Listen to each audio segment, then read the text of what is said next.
Welcome to episode 14 of WEEM Weekly. This is the Inner Thoughts with your host, Sam Duffer. And Brooklyn Schuyler. And in this episode, Gracie Wolf, Caitlin Cowan, and Talon Gillespie sat down to discuss some fun topics with their interviewees. So stay tuned for that. First up, we have Gracie Wolf.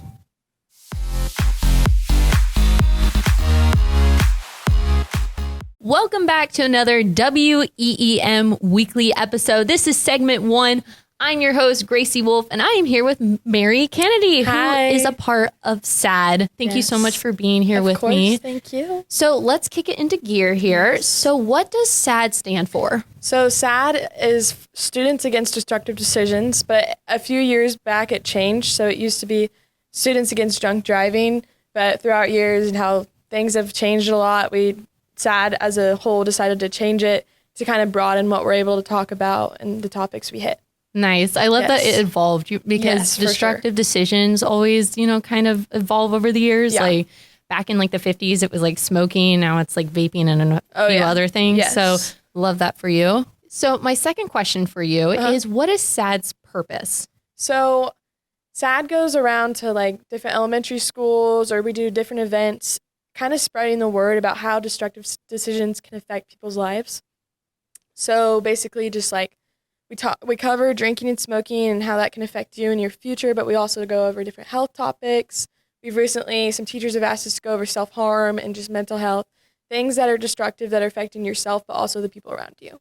Very nice. It kind of sounds like DARE. I have never been a part of DARE myself. I went to a private school when I was little, so they didn't even talk about destructive decisions at all, which was kind of sad. But my friend did DARE once, and she loved it because they gave her the beer goggle glasses. And they made her walk in a straight line. Yeah, we do that too. She couldn't. Oh, you do? Yes. Okay, that's awesome. That's one of the kids' favorite things to do. Oh, that's amazing. Yeah, because she kept trying to walk in a straight line, and she kept falling. And she couldn't do it. So we had to play basketball one time with the goggles on, and it was just a mess. Gosh, yeah. I bet everyone would get hit by the ball or something like that. Oh gosh, that sounds like a disaster, but a fun one, right? Yes. Don't do it. Don't exactly. Don't put yourself in a position. It shows you how bad it really is. For sure. So how is SAD different from DARE? I'd say the biggest difference is DARE is more like adults preaching to kids not to do it. But SAD is mainly kids preaching to kids. So I think a lot of the times it takes different effect. Some kids listen better when it's teenagers coming to talk to them and stuff. But otherwise, they teach a lot of similar topics from what I remember when I was in DARE. Nice. Yes. I love that it's high school kids coming down, because I bet elementary school kids, they kind of look up to you guys. Yeah. It's the high school kids. We got to listen to them. At least some, hopefully, right? Of course, yeah. Yeah. So why should people join this club?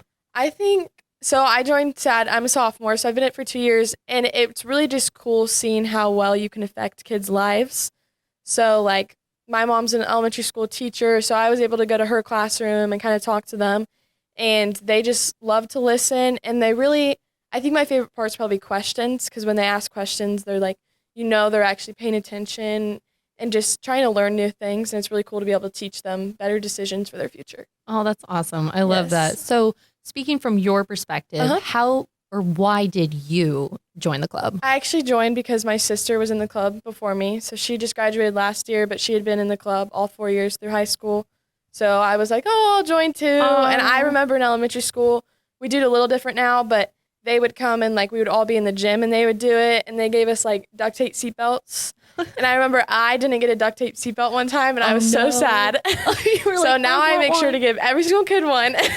Very nice. Very nice. You're I can't, this can't happen everybody again. Has to get one. Yes, for sure. For sure. Yeah. So how can more people hear about this club?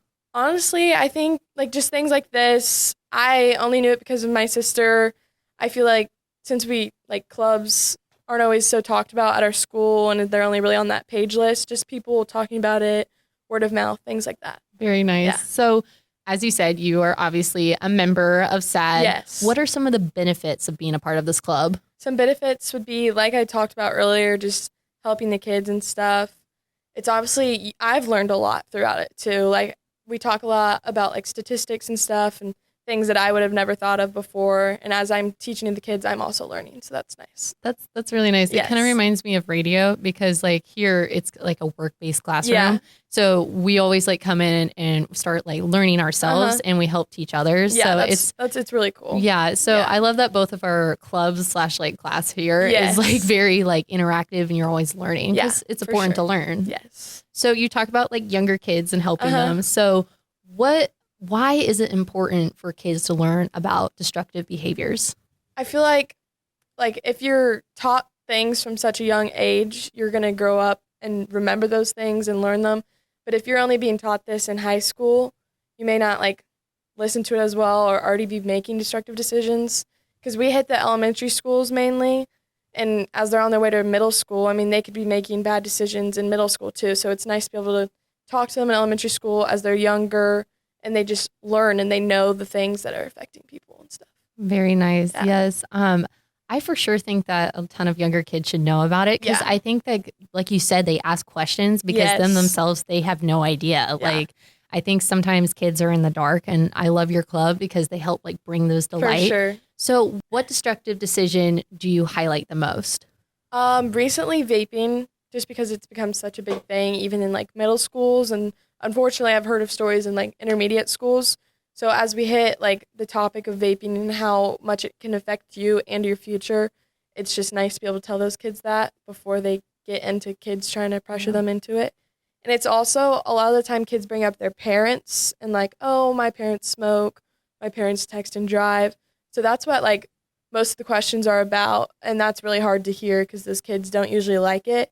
But I feel like being able to teach them about it is nice because they like learn what it is and stuff. That's kind of sad. I didn't know that like intermediate kids were starting to do this too. I just remember back in middle school, like everyone was like, even in high school still, they're like, you got a vape? Like you got something? Put their hand underneath the stall and sometimes. It's like every grade now. And I'm just like, dang, that's why we have presentations when we go to elementary schools and a lot of it's on vapes. Like we show them, it's a horrible picture. It's of a vape box and it's designed as Sour Patch Kids. Oh. So it's like sour keen something, and it was like that's what we put on our slideshow. What is a vape box? Is it just like I don't even know. The Juul? I guess so. It was just like a box, and it was like, and there's like a Minute Maid one, a vape beside like designed, so they're really targeting kids. Oh yeah, wow. It's horrible. Okay, yeah. This really shows like how crucial it is to really explain why this is destructive. It's bad for you. This is destructive, guys. Because I mean, if a kid sees like a Sour Patch Kids box, they're gonna, oh, it's fine, whatever. Like, it's candy. But now that they know like what vape is and what it does to you. Yeah, now they can see like, oh, they're tricking us, kind of. Yeah. Like this is not good for us. This is actually really bad. Yeah. Okay, so when you guys are talking about destructive decisions, what is the most like helpful activity that you guys do with them? So we do a couple different activities in my group. We do one where you have a straw and you blow into it and then you like jog in place for 30 seconds. And as you're doing that, it's supposed to demonstrate like how it would be if you were running, if you had like smoker's lung or something.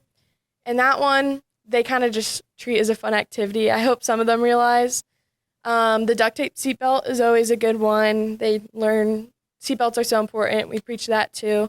But I think my favorite, it's called like wish on a star or something, and we divide them into groups and we give them like jobs, so like doctor, teacher, whatever, and we kind of have them come up with ideas on how like smoking or drinking can affect your job and your future. So that like if you were a pilot and you were drinking on the job, you could risk so many people's lives, stuff like that. And I think it's cool to see them thinking about different ideas and stuff. That sounds really cool. Yeah. I kind of want to do this now. Yeah, like, I know. I never experienced this, so I'm like, hey, sign me up. Yes, I want to know, like, besides from health class, which is great, but like, I want to know this. This sounds like fun. Yes. Very informative stuff. Yeah. So we talked about the benefits of being in the club. What are some of the challenges? My challenges are during question time, actually, because like you're right on the spot, and I don't want to say something like wrong or like have the wrong answer. So a lot of times we just have to be like, oh, we'll get back to you. Because a lot of the times kids ask really deep questions about like parents or stuff, and we don't want to preach to them like the wrong things, especially depending on what kind of households they live in. So that's the hardest part for me, but it's a lot of benefits, but mainly. That's good. I love that it has more benefits than cons, of course. Sure. I mean, this sounds like a very informative and helpful club. Yes. So this is my last question. So what is the significant impact that SAD has and leaves on the community? I think the fact that we're just, as I keep saying, aiming for the kids and just appreciating them. I feel like all of our other clubs at our school are focused on us, and that's amazing. But us being able to focus on elementary kids, and we also do talk to like the health classes here and stuff, but it's nice being able to speak to them and help them. That is really great. Yes. That is all the time that we have. But thank you so much, Mary, for joining me on this WEEM episode. Stay tuned, guys, because Sam Duffer and Brooklyn Schuyler are going to be with you with Inner Thoughts here on WEEM Weekly.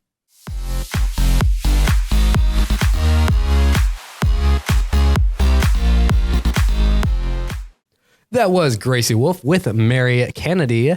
And Brooklyn, you're a member of SAD, so what can you tell us about it? Yeah, well, SAD is Students Against Destructive Decisions, and we go to the elementary schools and teach kids about some of the destructive decisions that they can make and how to prevent themselves from making those decisions and all the consequences and all that stuff. So, I mean, that's really nice to do because young kids are very impressionable, so you want to teach them at an early age that you shouldn't do these kind of things. Yep. Like, what are some of the things you guys teach them? So I know at least my group right now, we're talking about peer pressure and like the influence of social media and then relationships, whether that be friendships or relationships. But yeah, other things could be like vaping, smoking, drugs, alcohol, all the things. Yeah. And I mean, that's really good to teach them about social media because it's very present nowadays that you want to make sure that they know the dangers of it going into teenagehood and getting phones and stuff and social media. Yeah, and a lot of kids don't think about how bad it can be until you're in a situation where it is bad. Yeah. And same with friend groups. I mean, those can really change how you act, how you think, because you want to fit in, you know? Yep. Yeah, so it's really good to teach them about that. Well, coming up after this short advertisement, we have Caitlin Cowan. Stay tuned for that. This is WEEM Weekly. I mean, the Packers they were definitely in need of a running back, especially, considering the next guy we're going to be talking about kind of left.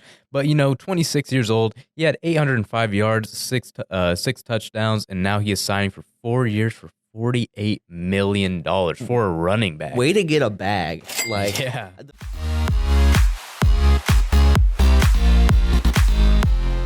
Welcome to another segment of WEEM Weekly. This is segment 2, and today we are interviewing Wesley, and you are the top student of the senior class. Good to have you, Wesley. that is correct. Nice to be here. Yeah, so go ahead and tell us some things about you. Like, what do you do for school? Like, do you do any sports? What do you do outside of school?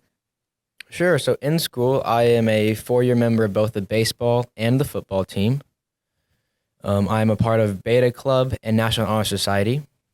And outside of school, I am heavily involved in my church and their youth group. And that's about it. Oh, and I work at Pizza King. I forget about that sometimes. Nice. So do you have any special jobs or work to do as the top student? No, not as of right now. Mm-hmm. I've not had to do anything special. Yeah. But you are said to give a speech at graduation and also the top 10% ceremony. That is true. I do forget, yes. On May 1st, we have the top 10% banquet where each student in the top 10% choose a teacher who is especially impactful to them, and they honor them that night. And then if I maintain this position of number 1 in the class, I will have to give a speech at graduation. Nice. So have you always been the top student? No, I believe it was second semester of sophomore year. Well, coming in freshman year, first semester, I was ranked 3 in the class. Then that following sophomore year, I was number 2. Then I believe it was the end of sophomore year, I jumped up to number 1, and I've been holding on ever since. Awesome. So this is obviously a massive accomplishment, being the top student. So how do you feel about your accomplishments? Do you really think oh my gosh, I can't believe I'm still here, or like?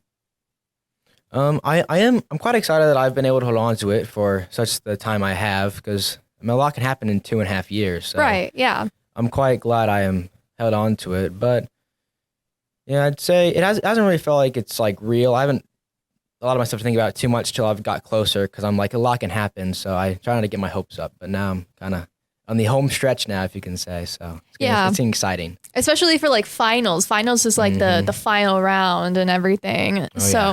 How exactly did you get here, and how long did it take? Sure, I'd say I got here by. I'd say the main thing that I feel like sets me a little apart from everyone else, and like if you could say that in a way, would be like my involvement in class. I always feel like that's been a big part of how I do as well as I do in school. I ask a lot of questions. I interact with the teachers a lot. Try to get, if I have any sort of question, I'll always ask it, get my input out there.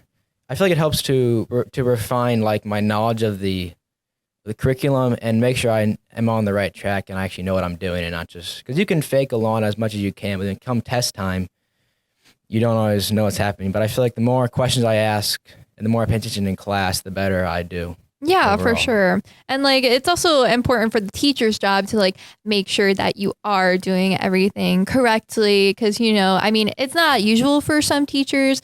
Sometimes, we all make mistakes and, so, what was the hardest part of getting here?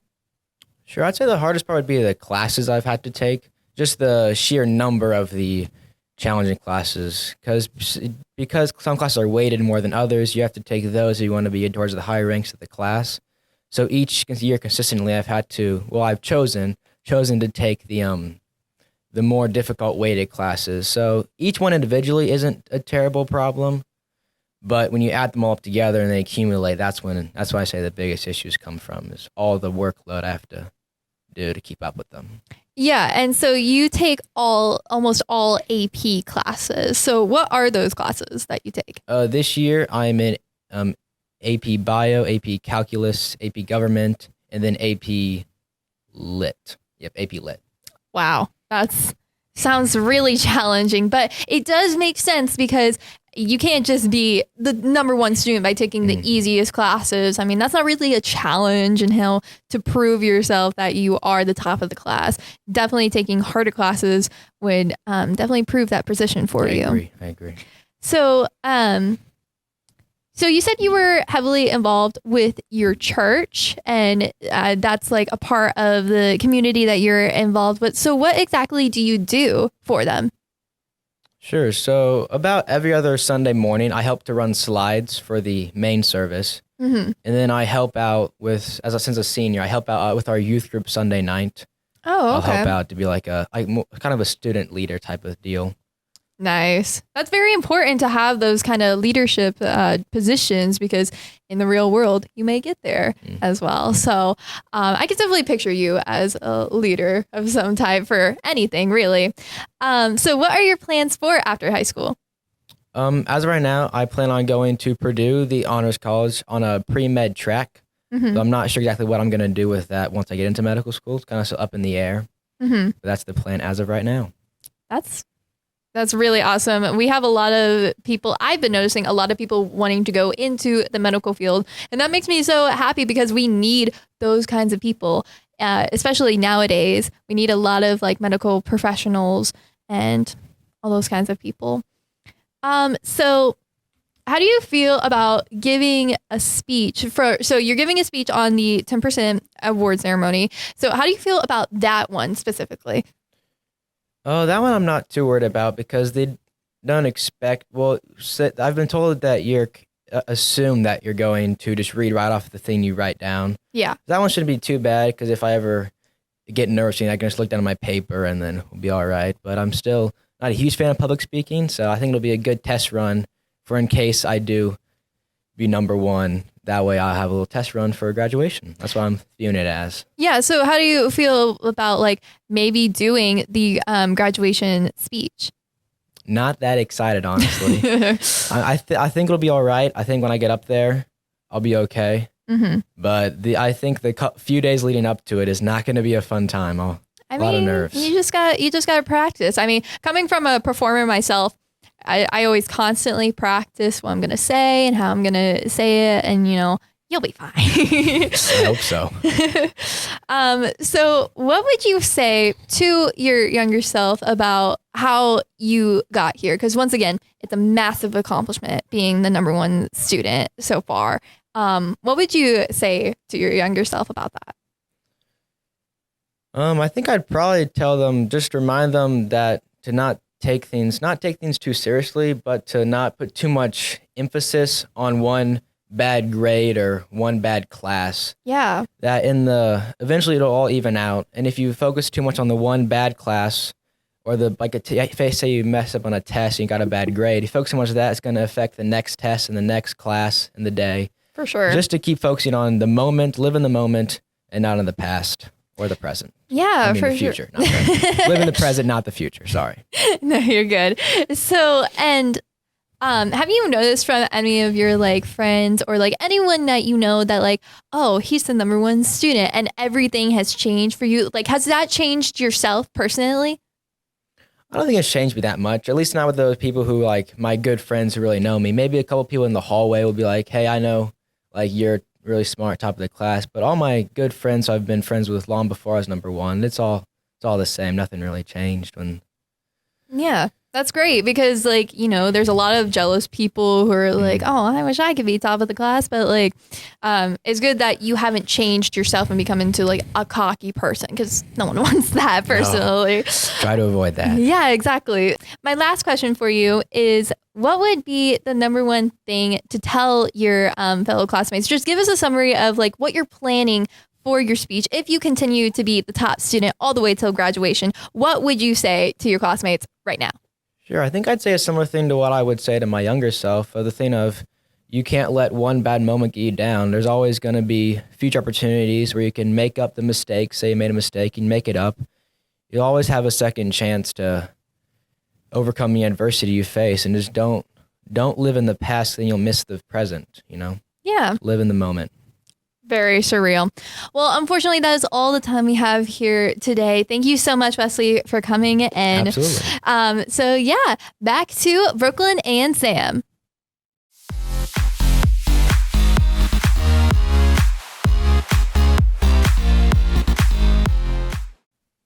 That was Caitlin Cowan with Wesley Kupferer.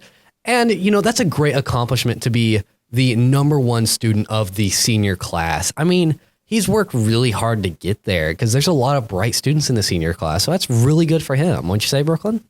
Yeah, I agree. Especially being like the very top of your class.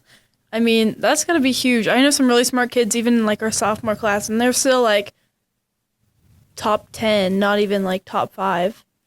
Anyway, after this short advertisement, Talon Gillespie sat down with a representative of the farmers market here in Pendleton. This is WEEM Weekly.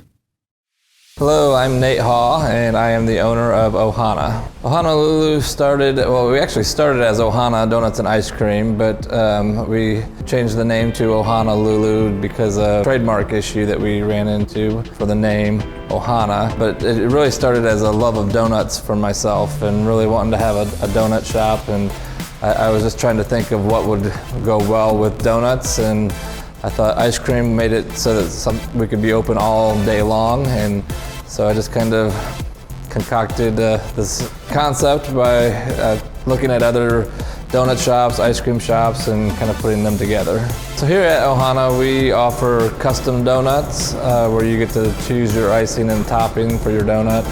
We've got a full espresso bar, and then we also have 30 flavors of ice cream along with Dole Whip, which is very, very popular. It's just a very refreshing, fruity flavor of soft serve ice cream. Ohana is unique to our community in that, one, we're the only place to really get donuts. Ohana means family, so we are all about having your family come in and gather, especially downtown. We're right near the park. I just think that we're really a great place for families to come and gather and get some sweet treats. A couple of the things that I think are really great about being an underwriter for WEEM is, one, I really enjoy being able to support the schools. And anytime I can give money that helps support a program that the students are working with or athletes, that's something that I want to do. But two, being a small business, it's expensive to advertise, and with WEEM, it's a lot more affordable than most advertising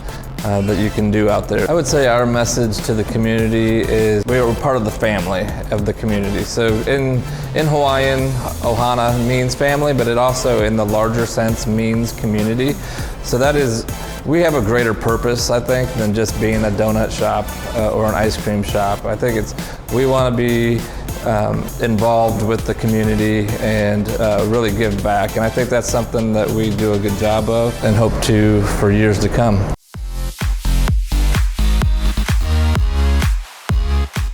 Welcome back to another segment of WEEM Weekly. My name's Talon Gillespie, and I'm joined by Karen Ledbetter, the market manager for the Pendleton Farmers Market. Is that correct? That's correct. Okay, so what is kind of like the purpose of the farmers market? Like, what do you guys like? What do they do? So our farmers market brings local food, fresh food that you can get from a 50-mile radius, fresh food from our farmers, either it be traditional cropping from the fields or it be from greenhouses, hoop houses, things like that, to access for our community to be able to get. Okay, so it's just kind of a place where farmers kind of go. They sell all of their products to people from around the community. Right. So we don't, not besides farmers, we have our home-based vendors who do prepared food. We have your traditional cakes, pies, jams, jellies, things like that. You also have honey, which falls under farmers. So you think of farmers, when you think of farmers, you think of corn or soybeans or things like that. But there's other things that falls under agriculture. You have maple syrup from trees. You have honey as well. Okay, so it's kind of just like a bunch of different collections of foods and stuff that people bring and sell to people from around the community. Okay. So like I was saying earlier, you are the market manager for the farmers market. What does that generally mean? So as the market manager, I kind of oversee all of our vendors. We start about 6 months out. We ask for applications for everyone. We go through the applications. I have a committee of 6 right now. We go through all those applications. We approve the applications. So we look for our farmers. They're our main priority for our need. We have our home-based vendors as well, and then we fill in with our craft artisan as well. Okay, so you've been with the farmers market for about, 4 years now? Yes. Okay, so how have you seen the attendance of vendors kind of change over the years? Has it grown? Has it kind of lessened? When we took over when the Friends of Falls Park took over the farmers market, it had on average about 12 to 20 vendors. We have grown the market to the highest of 75 vendors on a given Saturday. Okay, so you said the Friends of Falls Park, right? Mm-hmm. So what is that? So the Friends of Falls Park is a 501c3.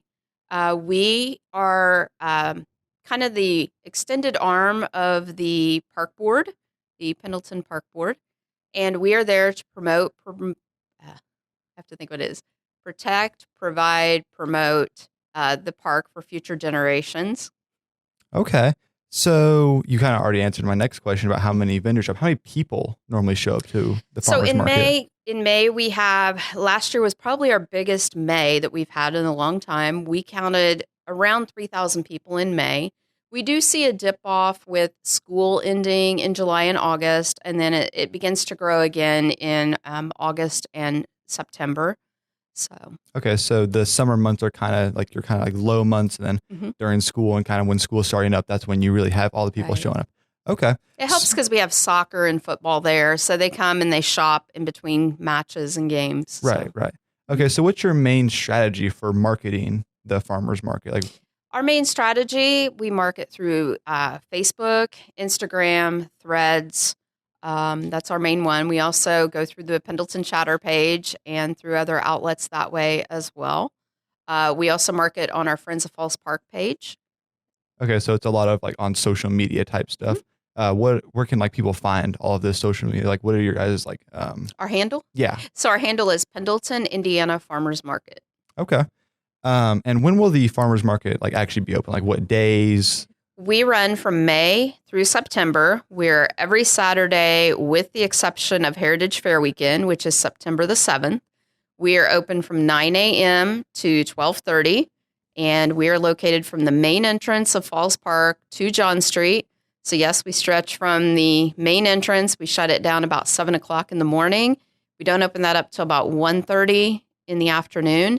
And all of our vendors stretch along there, clear up to the community building. Okay, so you kind of have that whole little area for that farmers market thing. Okay. Yes. Mm-hmm. So how do you guys prepare for like the opening of the farmers market? So we have a vendor meeting.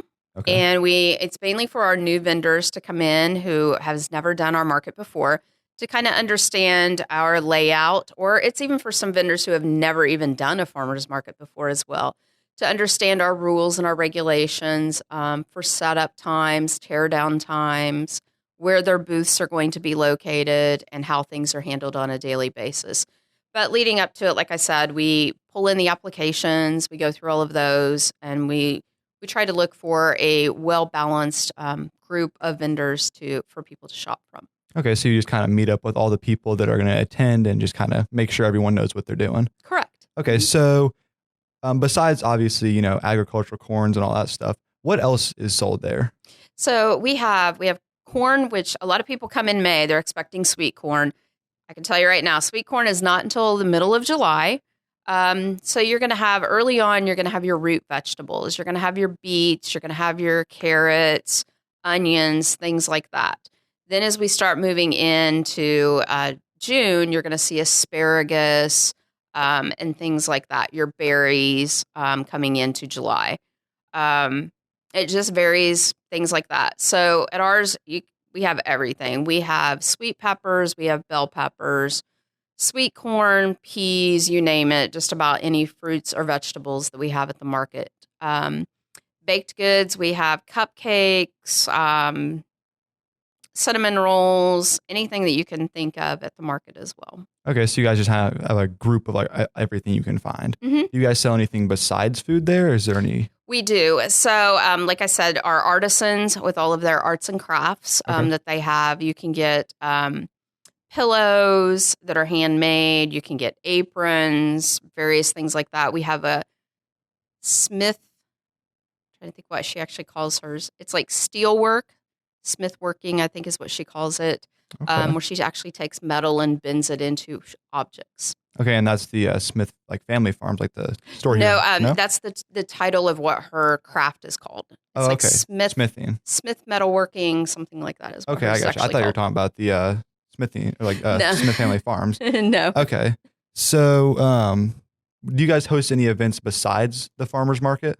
So the Friends of Falls Park also hosts the Heritage Fair, which the Heritage Fair is in September, like I said, the first Friday and Saturday after Labor Day. We host that. Then we have events in the wintertime as well, hot chocolate in the park, luminaries in the park, things like that. As far as the farmers market, we have certain days where we have themes. We have National Farmers Market Week, which is in August, and we do have a petting zoo that comes out. Memorial Day, we try to remember our veterans, and we honor them with stars and stripes. And this year, we're going to ask the American Legion and the AMVETS to come out and have their poppy sales that weekend. But we just have multiple themes throughout the. Okay, so you guys could kind of go through like holidays and kind of match up the holiday with whatever. We do. Then we get into July, August, we have the Dog Days of Summer. We celebrate that. And then the end of the farmers market, we have our pet parade where you can dress your dog up into costumes and we walk and parade through the market. Okay, so what is the Dog Days of Summer? Like what kind of goes on there? So Dog Days of Summer last year, it was our first year doing that. We had our pup cups. We brought in vendors who had dog leashes, dog bowls, things like that, centered around the dog genre, pet genre, I should say, for them to sell to the public. Okay, so what does a normal kind of like, what does an average farmer's market day kind of look like? Just people go set up? So an average farmer's market day, it depends on the size of the market and it depends on the time of the market. You can have a market that is 2 hours long. You can have a market that is 5 hours long. If you get out into San Diego, out where they're on the coast and it's a bigger market, bigger city, you could look at 5 hours for a market for that. A typical market day is, like I said, we get there at 7 in the morning. We're setting up barricades to block off. Vendors are arriving. New vendors, it's their first day there. We're showing them to where their spots are. Then they begin to set up their tents and set out their wares. And then we do not open until 9 o'clock. You cannot purchase until 9 o'clock. And then the market ends at 12:30, but you can still make purchases after 12:30. Some people are lingering around. We have our information booth. You can stop by. We have T-shirts for sale. We have the I Love Falls Park, which is very popular as well. If you need to find out about a booth, you can stop the information booth too.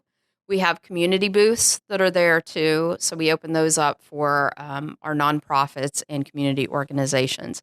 And then at 11, or I want to say at 1:30, we tear the barricades down and open the road back up. Okay, so what nonprofits do you guys have there? Is it just like people just kind of show up? So they have to schedule through us. Right now we have Main Street Pendleton, who is set up. We have Park Fest, who will be giving away tickets or registering to win tickets for Park Fest. We have the duck race coming up. They sell the entries into the duck race. Last year we had Boy Scouts come out and sell their popcorn. Victory Chapel Church in Ingalls came and had kettle corn last year.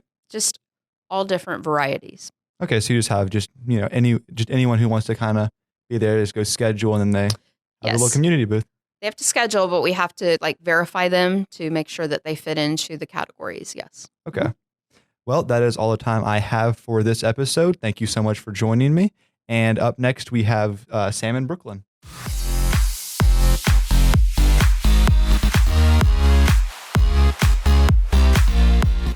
That was Talon Gillespie, who sat down with a representative of the farmers market. And Brooklyn, personally, I really like the farmers market. I've gone the past few years, and I just like to see how involved the community gets selling all their different goods and supplies, and just how many people actually show up and buy stuff. It's really neat.